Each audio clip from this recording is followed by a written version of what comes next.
আসসালামু আলাইকুম সম্মানিত দর্শক, আশা করি আপনারা সবাই ভালো আছেন। আজকে আমি 5 থেকে 7 বছরের বাচ্চার জন্য এই সুন্দর দুটি সেলারটা কাটিং এবং সেলাই ফুল ভিডিও দেখাবো। ভিডিওটি একটু স্কিপ করবেন না, ফুল ভিডিও দেখবেন। এখানে আমি প্রায় 1.5 গজ কাপড় নিয়েছি, আর এই 1.5 গজ কাপড় কিন্তু হয়ে যাবে। তো এই 1.5 গজ কাপড়কে আমি এখন দুটি ভাঁজে ভাঁজ করে নেব। এই যে দেখেন, দুটি ভাঁজে ভাঁজ করে নিচ্ছি।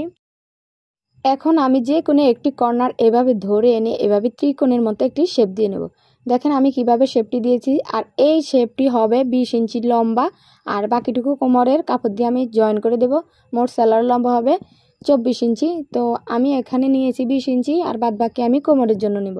তো এই যে দেখছেন, এই কর্নারটাতে আমার কুচিগুলো হবে, আর এইখানে হবে পায়ের মোহরা, আর এইখানে হবে, এই কর্নারটাতে হবে আপনার হাইয়ের অংশ। তো আমি হাইয়ের অংশটা কোন জায়গা থেকে নিচ্ছি দেখেন, এই জায়গা থেকে হাইয়ের অংশটা নিচ্ছি। এখানে কাপড়টা আছে 4 ভাঁজ করে এখানে আমি 6.5 ইঞ্চিতে মার্ক করে নিলাম, যেহেতু ছোট বাচ্চা। তো এই যে দেখুন, এভাবে মার্ক করে নিয়েছি। আর বাস, এখানে আর কোনো কিছু করতে হবে না, শুধু এটাতেই কাটিং করে নিলে হবে। আর পায়ের মোহরার দিকে একটু হালকা শেপ দিয়ে দিবেন এইভাবে।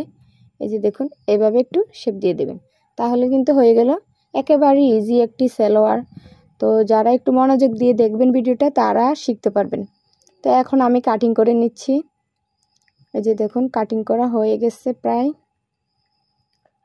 এই তো কাটিং করা শেষ। এখন আমি আপনাদের দেখাচ্ছি এখানে আপনারা কোমরের কাপড়টা কিভাবে নেবেন, আর এই কাপড়টা কিভাবে কুচি দিবেন। তো আমি সেলাই করার সময় ডিটেলসে সব বুঝিয়ে দেব।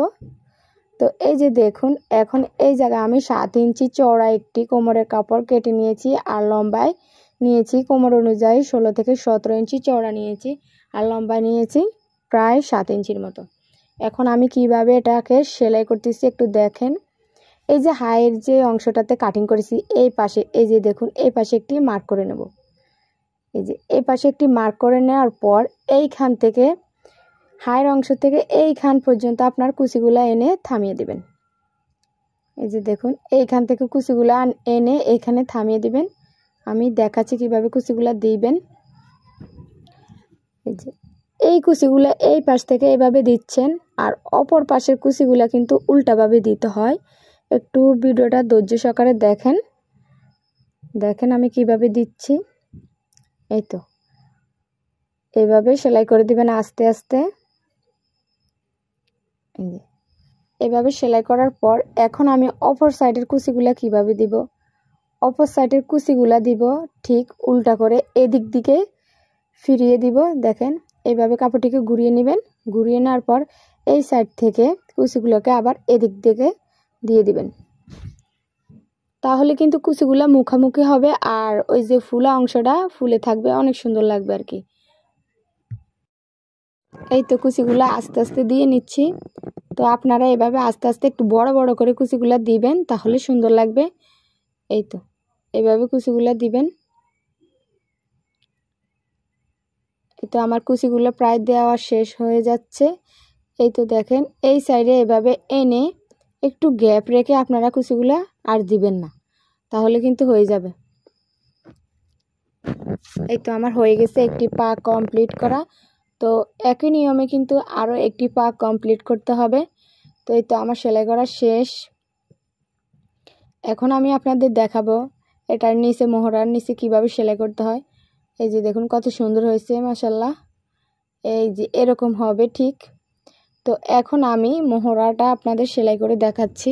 তো মোহরাটার নিচে আমি কুচি ব্যবহার করব, তার জন্য আগে আমি কুচিগুলো সেলাই করে রেখেছিলাম। তারপরে এখানে 5.5 ইঞ্চিতে একটি মার্ক করে নেব, নতুবা 5 ইঞ্চিতে একটি মার্ক করে নেবেন। তো আমি 5 ইঞ্চিতে এভাবে একটি মার্ক করে নেওয়ার পর এটাকে মেলে তারপরে এই যে কুচিগুলো অ্যাডজাস্ট করে দেব, সেলাই করে দিব আর কি। এই তো সেলাই করা হয়ে যাচ্ছে। এই যে সেলাই করে ফেলেছি। এখন এটাকে উল্টিয়ে একটি চাপ সেলাই দিয়ে দেব।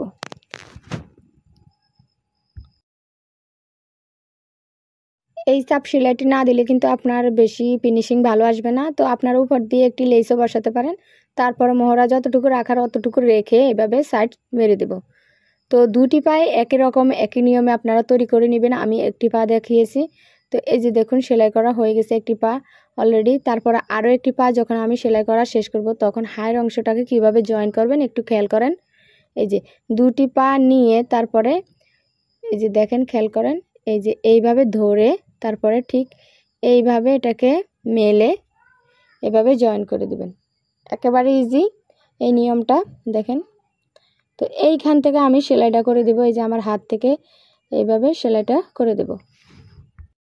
সেলাই করতে করতে একটা কথা বলি, যারা এখন আমার চ্যানেল অথবা পেজ ফলো সাবস্ক্রাইব করেন নাই তারা প্লিজ ফলো দিবেন, সাবস্ক্রাইব করবেন, একটি লাইক কমেন্ট শেয়ার দিবেন।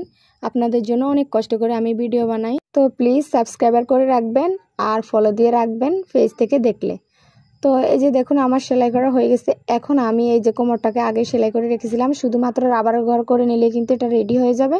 তারপর আপনারা এই কোমরের সাথে এটাকে এভাবে অ্যাডজাস্ট করে নিলে কিন্তু হয়ে যাবে সালোয়ারটা সেলাই, সম্পূর্ণ সালোয়ারটা সেলাই হয়ে যাবে। তো সম্পূর্ণ সালোয়ারটা সেলাইয়ের পর কীরকম হয়েছে আপনারা কিন্তু দেখবেন।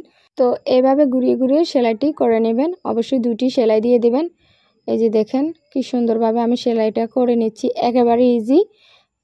দেখেন যতটা কঠিন সালোয়ারটা মনে হয় অতটা কঠিন না, আসলে অনেক সহজ এবং সময়ও কম লাগে। এই সালোয়ারটা বানাতে আমার খুবই ভালো লাগে।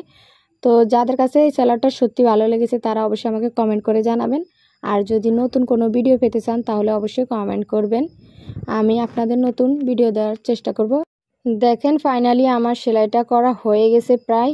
এই যে দেখেন আমি সেলাইটা করে ফেলেছি। এখন এটার ফাইনাল লুকটা কী রকম আসছে দেখেন, অনেক সুন্দর হয়েছে মাশাআল্লাহ।